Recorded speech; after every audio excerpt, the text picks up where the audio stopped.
கிருஷ்ணருக்கு ரெண்டு விதமான பெயர்கள் இருக்குது. ஒன்று என்ன அப்படின்னா பரத்துவத்தை காட்டக்கூடிய பெயர்கள், இன்னொன்று அவருடைய சௌலபியத்தை காட்டக்கூடிய பெயர்கள். பிரைமரி அண்ட் செகண்டரி நேம் அப்படின்னு சொல்லலாம்.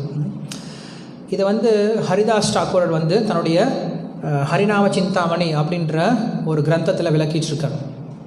ஹரிதாஸ் டாக்கூர் நீங்கள்லாம் கேள்விப்பட்டிருப்பீங்க. இந்த கௌடிய சம்பிரதாயத்தில் நாமாச்சாரியர் அப்படின்னு சொல்லி புகழக்கூடியவர் ஹரிதாஸ் டாக்கூர்.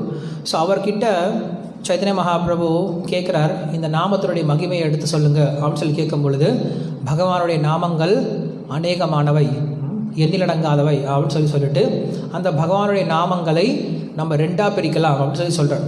பகவானுடைய நாமத்தை ரெண்டாக பிரிக்கலாம் அப்படின்னு சொல்கிறார். என்னென்னது? ஒன்று பரத்வம், இன்னொன்று சௌலபியம். ஒன்று பிரைமரி நேம், இன்னொன்று செகண்டரி நேம் அப்படின்னு பிரிக்கலாம். என்ன அப்படின்னா அர்த்தம்?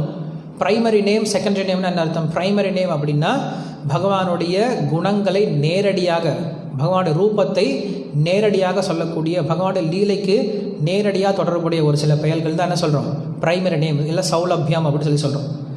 பரத்வம் அப்படிங்கிறது பகவானுடைய இரண்டாம் பட்சம் பெயர்கள். அதாவது பகவான், பரமாத்மா, பிரம்மன், விஸ்வம், வஷட்காரா, பூதா, பூதகிருத் அப்படின்னு சொல்லிட்டு விஷ்ணு சஹஸ்ரநாமத்தில் பார்த்தீங்கன்னா நிறைய பெயர்கள் இருக்குது விஷ்ணுவுக்கு. ஸோ இதெல்லாமே பகவானுடைய சக்திகளை எடுத்து சொல்லக்கூடிய பெயர்களாக இருக்குது. ஸோ பகவானுடைய சக்திகளை சொல்லக்கூடிய பெயர்கள் இரண்டாம் பெயர்களாகவும் செகண்டரி நேமாகவும், பகவானுடைய குணங்களை, பகவானுடைய லீலைகளை எடுத்து சொல்லக்கூடிய பெயர்கள் முதல் தரமான பெயர்களாகவும் இருக்குது. ஸோ பகவானுக்கு எந்த இஷ்டம் அப்படின்னா, யார் ஒருத்தர் பகவானை அவருடைய லீலைகளை உபயோகப்படுத்தி பெயர்களை சொல்கிறாங்களோ அந்த பெயர் தான் ரொம்ப இஷ்டம்.